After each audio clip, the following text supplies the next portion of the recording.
And on this issue, we're now joined by Member of Parliament Yossi Yonah from the Zionist Union. Member of Parliament Yona, thank you for being with us. Israel is trying to stop NGOs, Turkish NGOs operating in Israel. Is it even possible? Can you prove who the money goes to? It goes to families of Palestinians. Can you prove it goes to Hamas? Well, first, good evening. On principle, there shouldn't be a problem if the money is being transferred to NGOs actually providing social services or welfare services. But as you mentioned, Jonathan, we're not in the know as to the nature of some of the organizations that the money being transferred to, so that creates a problem. Now, knowing that the bellicose, put it this way, position of Turkey in the recent times, so of course suspicions are natural on part of our government.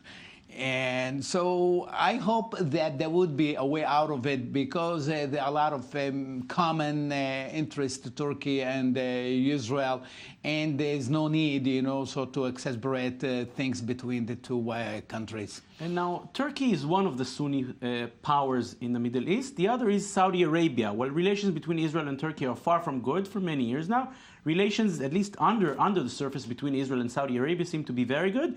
And you have suggested this week that these good relations go above the surface, calling Mohammad bin Salman, Saudi Crown Prince, to come to Jerusalem to be Anwar Sadat, to give a speech at the Israeli parliament? Yes, this is a suggestion. I was actually making a plea to our Prime Minister, saying, well, why not extend a formal invitation to Mohammed bin Salman to come to the Israeli parliament and present anew the Saudi initiative, whereby it guarantees Israel peace with all Arab countries, while allowing the establishment of a Palestinian state. This is the basic of the initiative.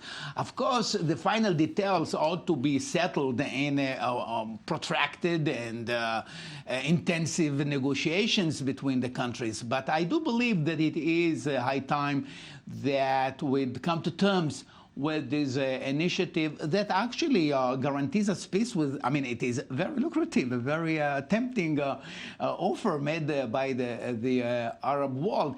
And I do believe, Jonathan, that it is a better alternative than the alternative, I think, that you're hinting to it. There's some kind of clandestine, informal, secret relationship between Israel and Saudi. Why?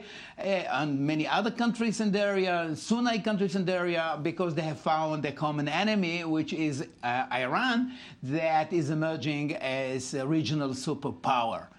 But then again, I do prefer, and I think that it is the interest of our country, national interest of our country, that we would actually strengthen the relationship and make them formal, a relationship not just between leaders, but between nations. That would be conducive, I think, to our future in the Middle East. An interesting initiative indeed. Member of Parliament Yossi Yonah from the Zionist Union, thank you very much for being with us. We're now